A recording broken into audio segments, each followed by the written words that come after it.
जो मान अपमान को, दुख सुख को, लाभ हानि को, जन्म मृत्यु को समान स्थिति में स्थित कर दे, उसे अध्यात्म बल कहते हैं।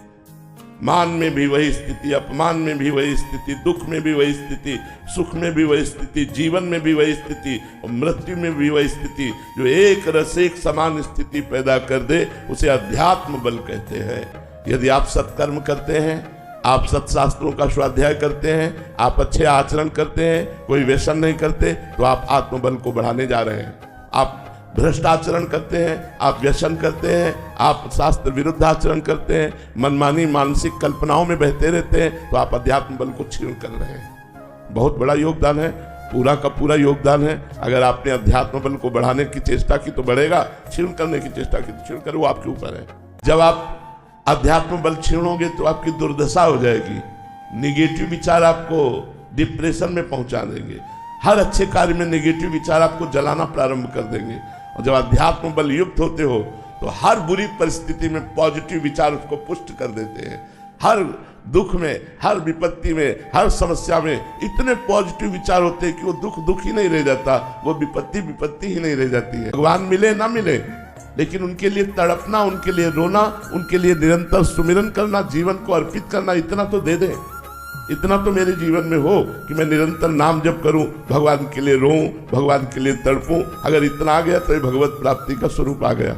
अब भगवान दूर नहीं है, वो निश्चित। जहाँ भगवान के लिए विकलता होती है वही भगवान प्रकट हो जाते हैं। जहाँ भगवान का आर्त भाव से पुकार की जाती है वही भगवान प्रकट हो जाते हैं। जहाँ भगवान के लिए विकलता होती है वही भगवान प्रकट हो जाते हैं। जहाँ भगवान का आर्त भाव से पुकार की जाती है वही भगवान प्रकट हो जाते हैं। जहाँ प्रेम भाव से भगवान का कीर्तन किया जाता है, गुण का, नाम का, लीलाओं का, महिमा का, वही भगवान प्रकट हो जाते हैं। तो हमें निरंतर भजन करने का प्रयास करना चाहिए, इसी से हमें लक्ष्य की पूर्ति होगी। निरंतर भजन का मतलब माला लेकर बैठे रहना नहीं, अपने कर्तव्य का पालन करते हुए भजन करना। प्रारंभ में थोड़ा सा कठिन लगता है, लेकिन जहाँ हमारी दृष्टि जाए, जिस वस्तु, व्यक्ति, स्थान पर, वहाँ भगवान विद्यमान है, ऐसी भावना करके आंखों के द्वारा प्रणाम कर लें। जहाँ भी हमारी दृष्टि जाए, जहाँ भी दृष्टि जाए, सब में मेरे भगवान विराजमान है, ऐसी हम भावना करें। साधक पहले भावना करता है और सिद्ध को वही अनुभव में आता है। परम तत्व सर्वत्र विद्यमान है, उसमें हमें भावना केवल करनी है, वो है, उसका कभी अभाव नहीं है।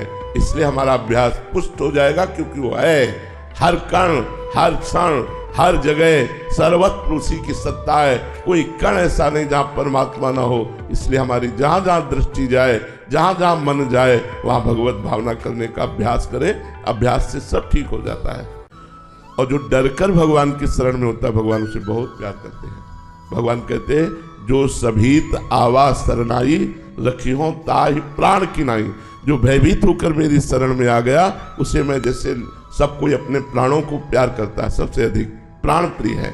देह प्राण ते प्रिय कछु नाही। तो भगवान कहते हैं, मैं उसे प्राणों के समान प्यार करता हूँ जो भयभीत होकर ईमानदारी से मेरी शरण में आ गया है।